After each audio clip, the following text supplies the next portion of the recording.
Hello, and welcome to another reading. Tonight I'm going to be reading The Fall of the House of Usher by Edgar Allan Poe. I hope you enjoy. During the whole of a dark and soundless day in the autumn of the year, when the clouds hung oppressively low in the heavens, I had been passing alone on horseback through a singularly dreary tract of country, and at length found myself, as the shades of the evening drew on, within view of the melancholy House of Usher.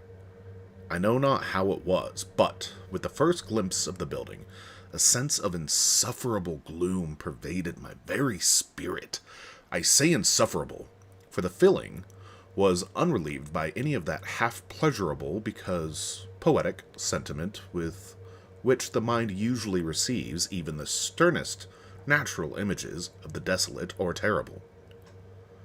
I looked upon the scene before me, upon the mere house and the simple landscape features of the domain, upon the bleak walls, upon the vacant eye-like windows, upon a few rank sedges, and upon a few white trunks of decayed trees, with an utter depression of soul, which I can compare to no earthly sensation more properly than to the after-dream of the reveler upon opium. The bitter lapse into everyday life, the hideous dropping off of the veil. There was an iciness, a sinking, a sickening of the heart, an unredeemed dreariness of thought, which no goading of the imagination could torture into aught of the sublime. What was it? I paused to think. What was it that so unnerved me in the contemplation of the House of Usher? It was a mystery all insoluble, nor could I grapple with the shadowy fancies that crowded upon me as I pondered. I was forced to fall back upon the unsatisfactory conclusion that while beyond doubt there are combinations of very simple natural objects which have the power of thus affecting us, still the analysis of this power lies among considerations beyond our depth. It was possible, I reflected, that a mere different arrangement of the particulars of the scene, of the details of the picture, would be sufficient to modify, or perhaps to annihilate its capacity for sorrowful impression, and, acting upon this idea, I reined my horse to the precipitous brink of a black and lurid tarn that lay in unruffled luster by the dwelling, and gazed down, but with a shudder even more thrilling than before, upon the remodeled and inverted images of the gray sedge, and the ghastly tree stems, and the vacant and eye-like windows. Nevertheless, in this mansion of gloom I am now proposed to myself a sojourn of some weeks. Its proprietor, Roderick Usher, had been one of my boon companions in boyhood, but many years had lapsed since our last meeting. A letter, however, had lately reached me in a distant part of the country, a letter from him, which, in its wildly inopportune nature, had admitted of no other than a personal reply.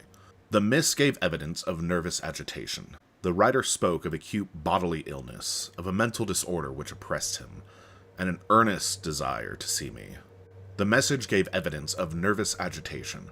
The writer spoke of acute bodily illness, of a mental disorder which oppressed him, and of an earnest desire to see me, and as his best, and indeed his only personal friend, with a view of attempting, by the cheerfulness of my society, some alleviation of his malady. It was the manner in which all this and much more was said, it the apparent heart that went with his request, which allowed me no room for hesitation, and I accordingly obeyed, forthwith, that I still considered a very singular summons. Although, as boys, we had been even intimate associates, yet I really knew little of my friend. His reserve had been always excessive and habitual. I was aware, however, that his very ancient family had been noted, time out of mind, for a peculiar sensibility of temperament, displaying itself through long ages in many works of exalted art, and manifested of late in repeated deeds of munificent yet unobtrusive charity, as well as in a passionate devotion to the intricacies, perhaps even more than to the orthodox and easily recognizable beauties of musical science. I had learned, too, the very remarkable fact that the stem of the Usher race, all time honored as it was, had put forth at no period any enduring branch. In other words, that the entire family lay in the direct line of descent and had always, with very trifling and very temporary variation, so lain. It was this deficiency I considered while running over in thought the perfect keeping of the character of the premises with the accredited character of the people, and while speculating upon the possible influence which the one in the long lapse of centuries might have exercised upon the other. It was this deficiency, perhaps, of collateral issue and the consequent undeviating transmission from sire to son of the patrimony with the name which had, at length, so identified the two as to merge the original title of the estate in the quaint and equivocal appellation of the House of Usher, an appellation which seemed to include, in the minds of the peasantry who used it, both the family and the family mansion. I have said that the sole effect of my somewhat childish experiment, that of looking down within the tarn, had been to deepen the first singular impression. There can be no doubt that the consciousness of the rapid increase of my superstition, for why should I not so term it, served mainly to accelerate the increase itself. Such I have long known is a paradoxal law of all sentiments having terror as a basis, and it might have been for this reason only that, when I again uplifted my eyes to the house itself from its image in the pool, there grew in my mind a strange fancy. A fancy so ridiculous, indeed, that I but mention it to show the vivid force of the sensations which oppressed me. I had so worked upon my imagination as really to believe that about the whole mansion and domain there hung an atmosphere peculiar to themselves and their immediate vicinity, an atmosphere which had no affinity with the air of heaven, but which had reeked from the decay of trees, and the grey wall and the silent tarn, a pestilence and mystic vapor, dull, sluggish, faintly discernible, and leaden-hued. Shaking off from my spirit what must have been a dream, I scanned more narrowly the real aspect of the building. Its principal feature seemed to be that of an excessive antiquity. The discoloration of ages had been great. Minute fungi overspread the whole exterior, hanging in a fine tangled web work from the eaves. Yet all this was apart from any extraordinary dilapidation. No portion of the masonry had fallen, and there appeared to be no wild inconsistency between its still perfect adaptation of parts and the crumbling condition of the individual stones.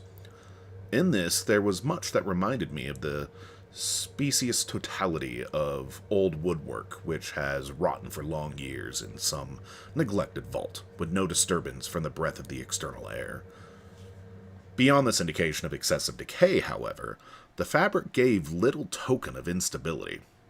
Perhaps the eye of a scrutinizing observer might have discovered a barely perceptible fissure, which, extending from the roof of the building in front, made its way down the wall in a zigzag direction, until it became lost in the sullen waters of the tarn. Noticing these things, I rode over a short causeway to the house. A servant in waiting took my horse, and I entered the Gothic archway of the hall, a valet of stealthy step, thence conducted me in silence through many dark and intricate passages in my progress to the studio of his master. Much that I encountered on the way contributed, I know not how, to heighten the vague sentiments of which I have already spoken. While the objects around me, while the carvings of the ceilings, the somber tapestries of the walls, the ebon blackness of the floors, and the phantasmagoric memorial trophies which rattled as I strode were but matters to which, or to such as which, I had been accustomed from my infancy. While I hesitated not to acknowledge how familiar was all this, I still wondered to find how unfamiliar were the fancies which ordinary images were stirring up. On one of the staircases, I met the physician of the family. His countenance, I thought, wore a mingled expression of low cunning and perplexity. He accosted me with trepidation and passed on. The valet now threw open a door and ushered me into the presence of his master. The room in which I found myself was very large and lofty. The windows were long, narrow, and pointed, and at so vast a distance from the black oaken floor as to be altogether inaccessible from within. Feeble gleams of encrimsoned light made their way through the trellis panes, and served to render sufficiently distinct the more prominent objects around.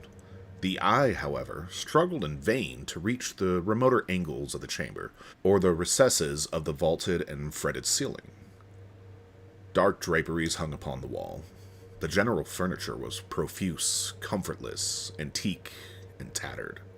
Many books and musical instruments lay scattered about, but failed to give any vitality to the scene. I felt that I breathed an atmosphere of sorrow. An air of stern, deep, and irredeemable gloom hung over and pervaded all. Upon my entrance, Usher arose from a sofa on which he had been lying at full length, and greeted me with a vivacious warmth which had much in it. I at first thought of an overdone cordiality of the constrained effort of the ennui man of the world. A glance, however, at his countenance convinced me of his perfect sincerity. We sat down, and for some moments, while he spoke not, I gazed upon him with a feeling half of pity, half of awe. Surely, man had never before so terribly altered in so brief a period as had Audric Rusher. It was with difficulty that I could bring myself to admit the identity of the wan being before me with the companion of my early boyhood. Yet the character of his face had been at all times remarkable, a cadaverousness of complexion, an eye large, liquid, and luminous beyond comparison, lips somewhat thin and very pallid, but of a surpassingly beautiful curve, a nose of a delicate Hebrew model, but with the breadth of nostril unusual in similar formations, a finely molded chin, speaking, in its want of prominence, of a want of moral energy. Hair of a more than web-like softness and tenuity. These features, with an inordinate expansion above the regions of the temple, made up altogether a countenance not easily to be forgotten. And now the mere exaggeration of the prevailing character of these features, and of the expression that they are wont to convey, lay so much of that change that I doubted to whom I spoke. The now ghastly pallor of the skin, and the now miraculous luster of the eye, above all things startled and even awed me. The silken hair, too, had been suffered to grow all unheeded, and as in its wild gossamer texture it floated rather than fell about the face. I could not, even with effort, connect its arabesque expression with any idea of simple humanity. In the manner of my friend, I was at once struck with an incoherence, an inconsistency, and soon found this to arise from a series of feeble and futile struggles to overcome an habitual trepidancy, an excessive nervous agitation. For something of this nature I had indeed been prepared, no less by his letter than by his reminiscences of certain boyish traits, and by his conclusions deduced from his peculiar physical conformation and temperament. His action was alternately vivacious and sullen. His voice varied rapidly from a tremulous indecision, when the animal spirit seemed utterly in abeyance, to that species of energetic concision, that abrupt, weighty, unhurried, and hollow-sounding enunciation, that leaden, self-balanced, and perfectly modulated guttural utterance, which may be observed in the lost drunkard, or the irreclaimable eater of opium, during the periods of his most intense excitement. It was thus that he spoke of the object of my visit, of his earnest desire to see me, and of the solace he expected me to afford him. He entered at some length into what he conceived to be the nature of his malady. It was, he said, a constitutional and a family evil, and one for which he despaired to find a remedy. A mere nervous affection, he immediately added, which would undoubtedly soon pass off. It displayed itself in a host of unnatural sensations. Some of these, as he detailed them, interested and bewildered me, although perhaps the terms and the general manner of the narration had their weight. He suffered much from a morbid acuteness of the senses. The most insipid food was alone endurable. He could only wear garments of certain textures. The odors of all flowers were oppressive. His eyes were tortured by even a faint light, and there were but peculiar sounds, and these from stringed instruments, which did not inspire him with horror. To anomalous species of terror, I found him a bowden slave. "I shall perish," he said. "I must perish in this deplorable folly. Thus, thus, and not otherwise, shall I be lost. I dread the events of the future, not in themselves, but in their results. I shudder at the thought of any, even the most trivial incident, which may operate upon this intolerable agitation of soul. I have, indeed, no abhorrence of danger, except in its absolute effect, in terror, in this unnerved, in this pitiable condition. I feel that the period will sooner or later arrive when I must abandon life and reason together in some struggle with the grim phantasm, fear."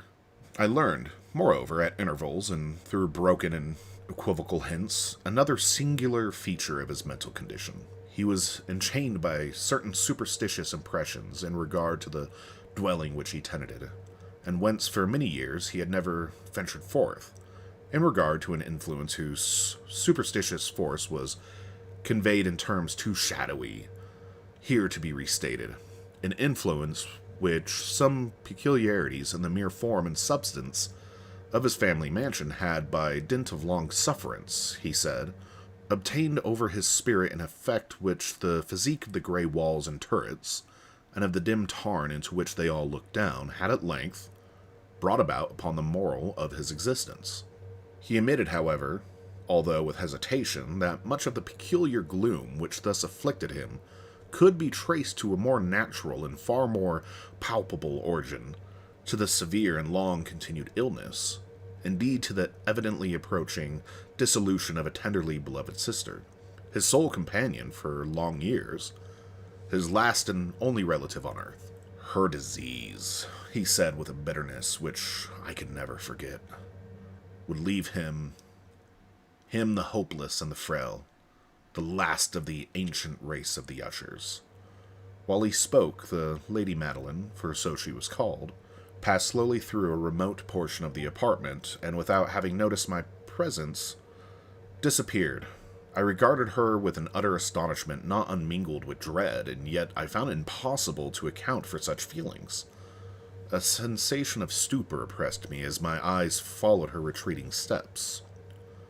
When a door, at length, closed upon her, my glance sought instinctively and eagerly the countenance of the brother, but he had buried his face in his hands, and I could only perceive that a far more than ordinary wanness had overspread the emaciated fingers through which trickled many passionate tears.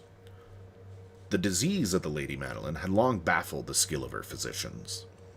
A settled apathy, a gradual wasting away of the person, and frequent, although transient affections of a partially cataleptical character were the unusual diagnosis. Hitherto she had steadily borne up against the pressure of her malady, and had not betaken herself finally to bed, but on the closing in of the evening of my arrival at the house, she succumbed, as her brother told me at night, with inexpressible agitation, to the prostrating power of the destroyer, and I learned that the glimpse I had obtained of her person would thus probably be the last I should obtain, that the lady, at least while living, would be seen by me no more. For several days ensuing, her name was unmentioned by either Usher or myself, and during this period I was busied in earnest endeavors to alleviate the melancholy of my friend. We painted and read together, or I listened, as if in a dream, to the wild improvisations of his speaking guitar, and thus, as a closer and still intimacy admitted me more unreservedly into the recesses of his spirit, the more bitterly did I perceive the futility of all attempt at cheering a mind from which darkness, as if an inherent positive quality, poured forth upon all objects of the moral and physical universe, in one unceasing radiation of gloom. I shall ever bear about me a memory of the many solemn hours I thus spent alone with the master of the house of Usher. Yet I should fail in any attempt to convey an idea of the exact character of the studies, or of the occupations in which he involved me, or led me the way. An excited and highly distempered ideality threw a sulphurous luster over all. His long, impoverished dirges will ring forever in my ears.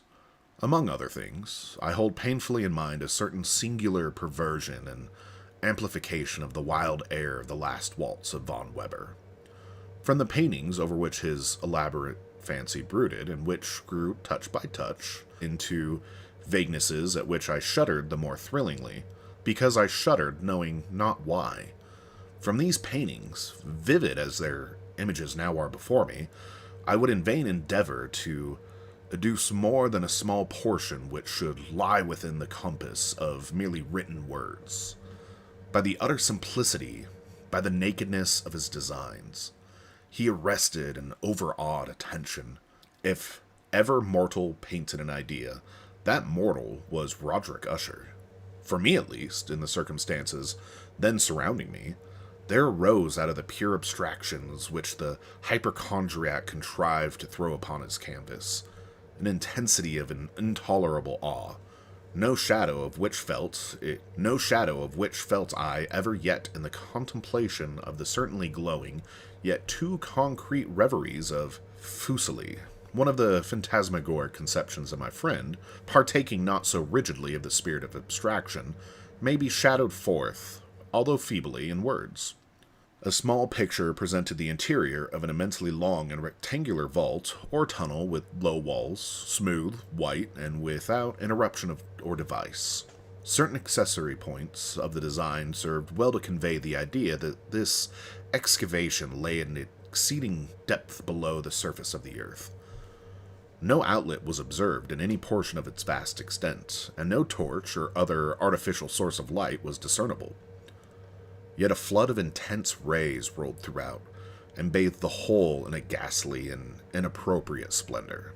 I have just spoken of that morbid condition of the auditory nerve which rendered all music intolerable to the sufferer, with the exception of certain effects of stringed instruments.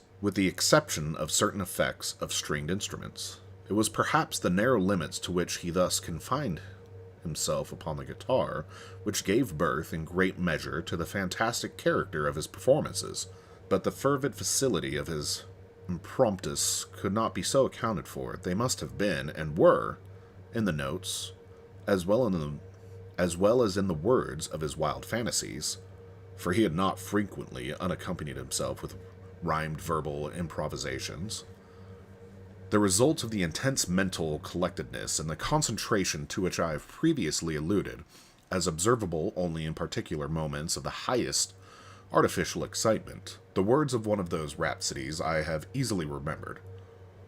I was perhaps the more forcibly impressed with it as he gave it, because, in the under or mystic current of its meaning, I fancy that I perceived, and for the first time, a full consciousness on the part of Usher, of the tottering of his lofty reason upon her throne. The verses, which entitled The Haunted Palace, ran very nearly, if not accurately, thus. In the greenest of our valleys, by good angels tenanted, once fair and stately palace, radiant palace, reared its head. In the monarch thought's dominion, it stood there, never seraph, spread opinion, over fabric half so fair. Banners yellow, glorious golden, on its roof did float and flow. All this, was in the olden time long ago. And every gentle air that dallied, in that sweet day, along the ramparts, plumed and pallid, a winged odor went away. Wanderers in that happy valley, through two luminous windows saw, spirits moving musically to a lute's well-tuned law. Round about a throne were sitting Porphyrogene in his state glory well befitting. The ruler of the realm was seen.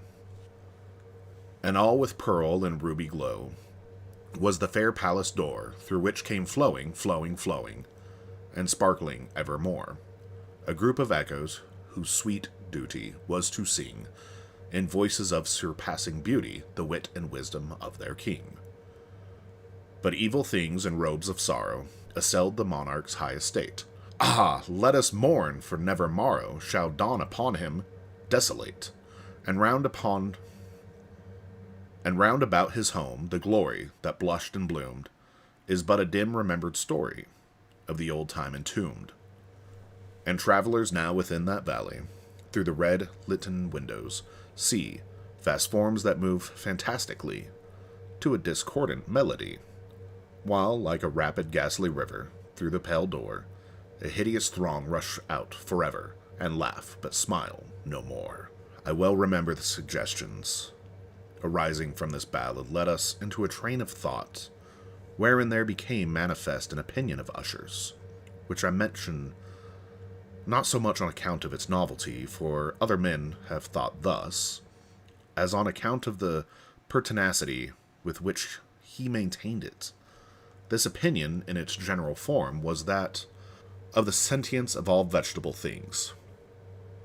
But in his disordered fancy, the idea had assumed a more daring character, and trespassed under certain conditions upon the kingdom of inorganization.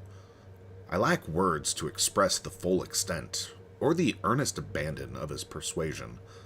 The belief, however, was connected, as I have previously hinted, with the grey stones of the home of his forefathers.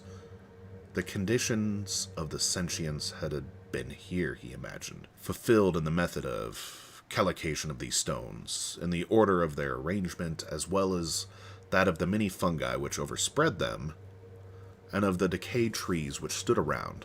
Above all, in the long undisturbed endurance of this arrangement, and in its reduplication in the still waters of the tarn. Its evidence, the evidence of the sentience, was to be seen, he said, and I here started as he spoke, in the gradual yet certain condensation of an atmosphere of their own about the waters and the walls. The result was discoverable, he added, in that silent yet importunate and terrible influence which for centuries has molded the destinies of his family, and which made him what I now saw him, what he was. Such opinions need no comment, and I will make none. Our books, the books which, for years, had formed no small portion of the mental existence of the invalid, no small portion of the mental existence of the invalid, were, as might be supposed, in strict keeping with this character of phantasm. We pored together over such works as the Ververt et Chartreuse of Grisset, the Balfagor of Machiavelli, the Heaven and Hell of Swedenborg, the Subterranean Voyage of Nicholas Klim by Holberg, the Chiromancy of Robert Flood, or Jean de Indegene and de la Chambre, the Journey into the Blue Distance of Tieck, and the City of the Son of Capanella. One fortunate volume was a small octavo edition of the Directorium Inquisitorum by the Dominican Aymeric de Giorn, and there were passages in Pomponius Mela and the old African satyrs and Egyptians, over which Usher would sit dreaming for hours. His chief delight, however, was found in the perusal of an exceedingly rare and curious book in Quarto Gothic, the Manual of a Forgotten Church, De Vigile Mortorum Secundum Coram Ecclesiae Maguntine. I cannot help thinking of the wild ritual of this work, and of its probable influence upon the hypochondriac, when, one evening, having informed me abruptly that the Lady Madeline was no more, he stated his intention of preserving her corpse for a fortnight, previously to its final interment, in one of the numerous vaults within the main walls of the building. The worldly reason, however, assigned for this singular proceeding was one which I did not feel at liberty to dispute. The brother had been led to his resolution, so he told me, by consideration of the usual character of the malady of the deceased, of certain obtrusive and eager inquiries on the part of her medical men, and of the remote and exposed situation of the burial ground of the family.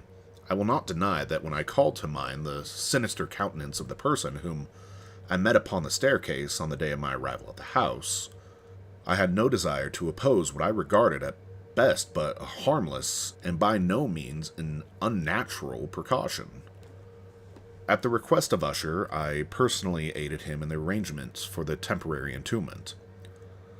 The body having been encoffined, we two alone bore it to its rest. The vault in which we placed it, and which had been so long unopened that our torches, half smothered in its oppressive atmosphere gave us little opportunity for investigation, was small, damp, and entirely without means of emission for light.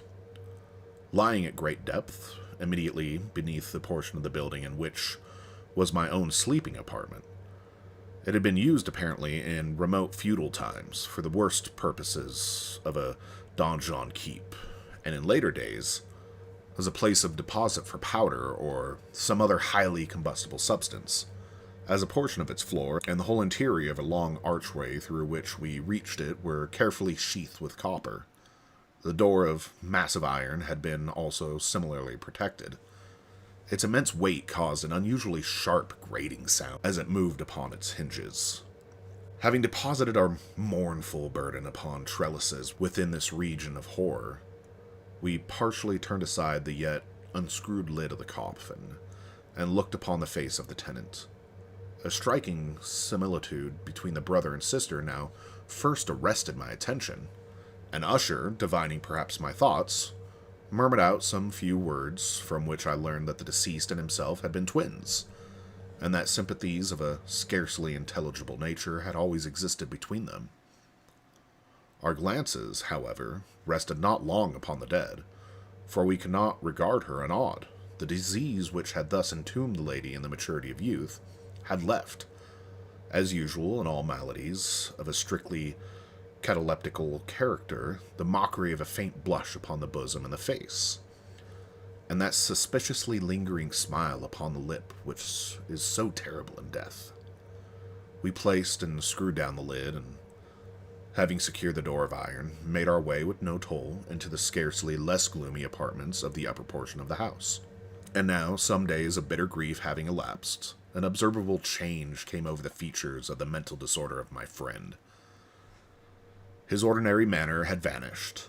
His ordinary occupations were neglected or forgotten. He roamed from chamber to chamber with hurried, unequal, and objectless step. The pallor of his countenance had assumed, if possible, a more ghastly hue.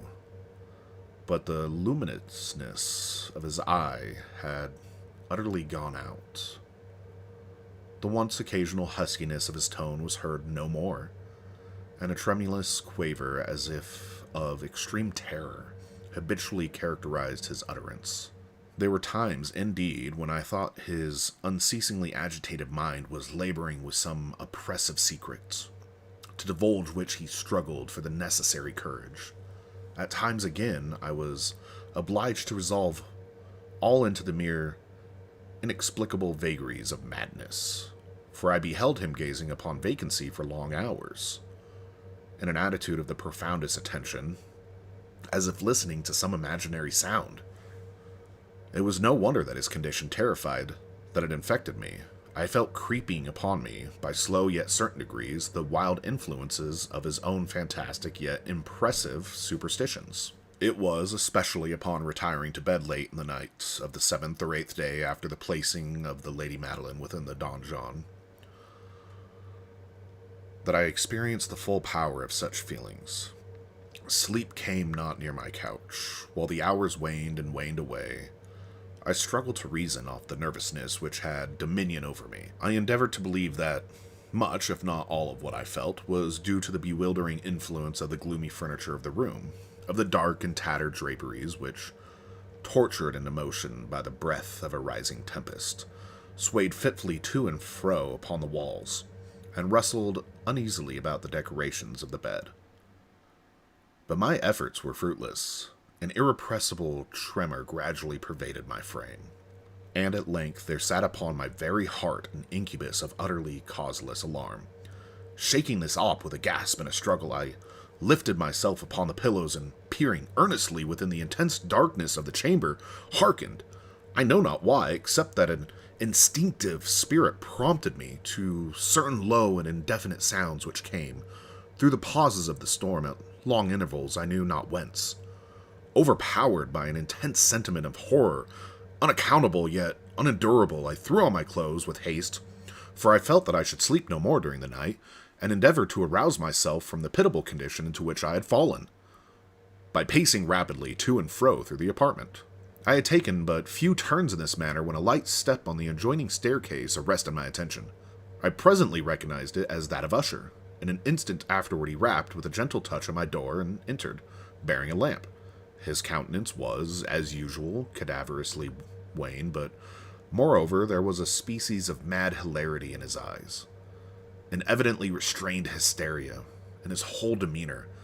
His air appalled me, but anything was preferable to the solitude which I had so long endured, and I even welcomed his presence as a relief. "And have you not seen it?" he said abruptly, after having stared about him for some moments in silence. "You have not seen it. But stay, you shall." Thus speaking, and having carefully shaded his lamp, he hurried to one of the casements and threw it openly to the storm. The impetuous fury of the entering gust nearly lifted us from our feet. It was, indeed, a tempestuous yet sternly beautiful night, and one wildly singular in its terror and its beauty. A whirlwind had apparently collected its force in our vicinity, for there were frequent and violent alterations in the direction of the wind, and thus, in the exceeding density of the clouds, which hung so low as to press upon the turrets of the house, did not prevent our perceiving the lifelike velocity with which they flew careering from all points against each other, without passing away into the distance.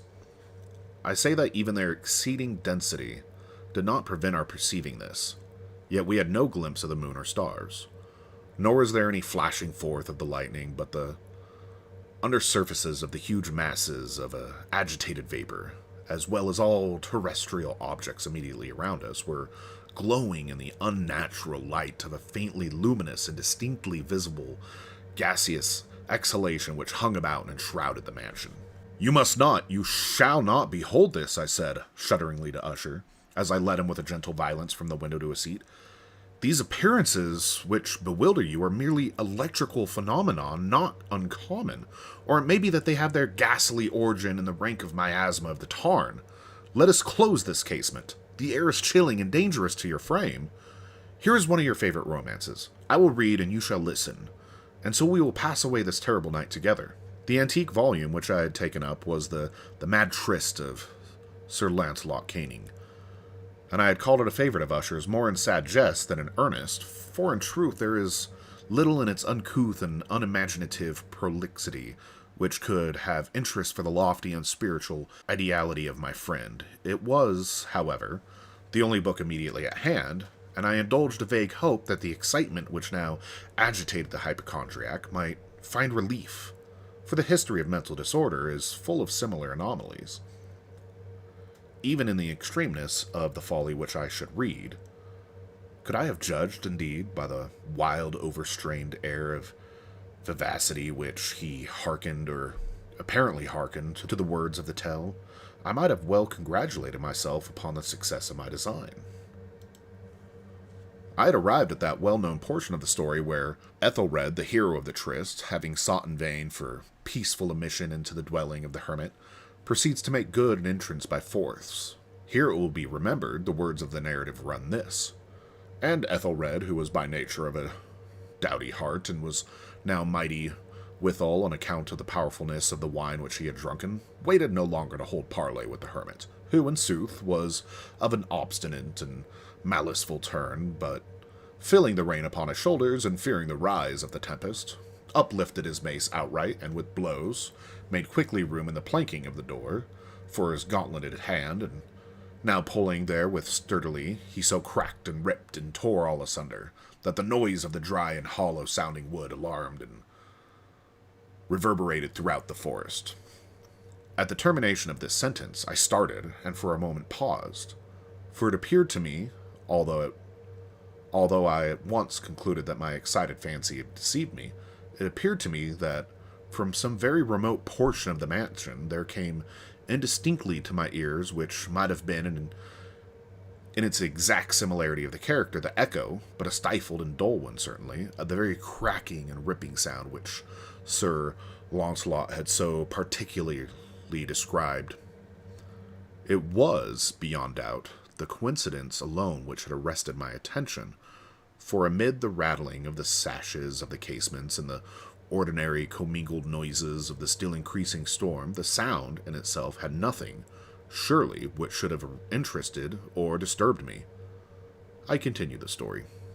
But the good champion, Ethelred, now entering within the door, was sore enraged and amazed to perceive no signal of the maliceful hermit, but in the stead thereof, a dragon of Scalian, prodigious demeanor and a fiery tongue, which sate in guard before a palace of gold, with a floor of silver, and upon the wall there hung a shield of shining brass, with this legend enwritten, Who entereth herein a conqueror hath been, who slayeth the dragon, the shield he shall win. And Ethelred uplifted his mace and struck upon the head of the dragon, which fell before him and gave up his pesty breath, with a shriek so horrid and harsh, withal so piercing, that Ethelred had fain to close his ears with his hands against the dreadful noise of it, the like whereof was never before heard. Here again I paused abruptly, and now with a feeling of wild amazement, for there could be no doubt whatever that, in this instance, I actually did hear, although from a direction it proceeded I found impossible to say, a low and apparently distant but harsh, protracted, and most unusual screaming or grating sound, the exact counterpart of what my fancy had already conjured up for the dragon's unnatural shriek as described by the romancer. Oppressed as I certainly was, upon the occurrence of the second and most extraordinary coincidence by 1,000 conflicting sensations, in which wonder and extreme terror were predominant, I still retained sufficient presence of mind to avoid exciting by any observation the sensitive nervousness of my companion. I was by no means certain that he had noticed the sound in question, although assuredly a strange alteration had, during the last few minutes, taken place in his demeanor. From a position fronting my own, he had gradually brought round his chair so as to sit with his face to the door of the chamber, and thus I could but partially perceive his features. Although I saw that his lips trembled as if he were murmuring inaudibly. His head had dropped upon his breast, yet I knew that he was not asleep. From the wide and rigid opening of the eyes I caught a glance of it in profile. The motion of his body, too, was at variance with this idea, for he rocked from side to side with a gentle yet constant and uniform sway. Having rapidly taken notice of all this, I resumed the narrative of Sir Launcelot, which thus proceeded. And now, the champion, having escaped from the terrible fury of the dragon, bethinking himself of the brazen shield and the breaking up of the enchantment which was upon it, removed the carcass from out of the way before him, and approached valorously over the silver pavement to the castle, to where the shield was upon the wall, which in sooth tarried not for his full coming, but fell down at his feet upon the silver floor, with a mighty, great, and terrible ringing sound. No sooner had these syllables passed my lips, than as if a shield of brass had indeed, at that moment, fallen heavily upon a floor of silver, became aware of a distinct, hollow, metallic, and clangorous, yet apparently muffled reverberation. Completely unnerved, I leaped to my feet, but the measured rocking movement of Usher was undisturbed. I rushed to the chair in which he sat. His eyes were bent fixedly before him, and throughout his whole countenance there reigned a stony rigidity. But as I placed my hand upon his shoulder, there came a strong shudder over his whole person. A sickly smile quivered about his lips, and I saw that he spoke in a low, hurried, and gibbering murmur, as if unconscious of my presence. Bending closely over him, I at length drank in the hideous import of his words. Not hear it? Yes, I hear it. And have heard it long, in many minutes, many hours, many days. Have I heard it yet? I dared not. Oh, pity me, miserable wretch that I am. I dared not speak. We have put her living in the tomb.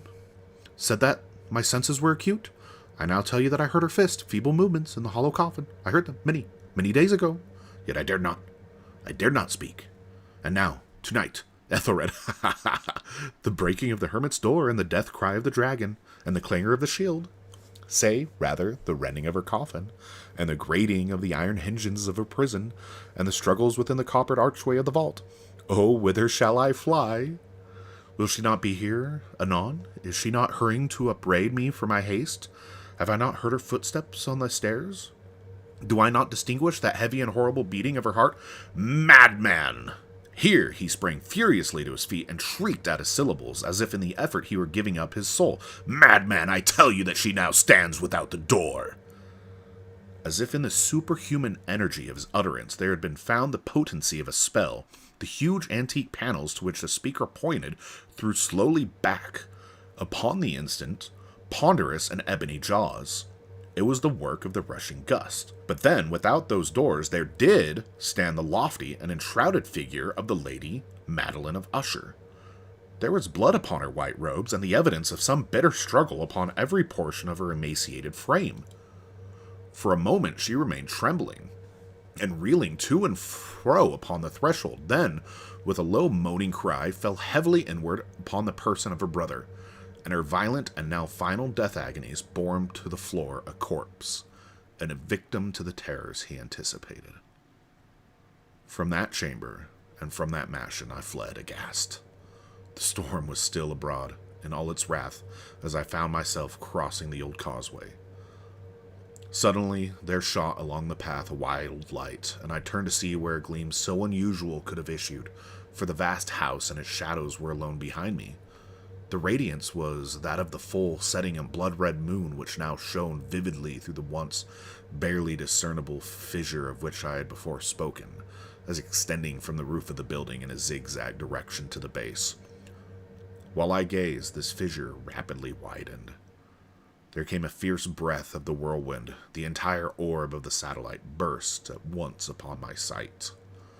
My brain reeled as I saw the mighty walls rushing asunder.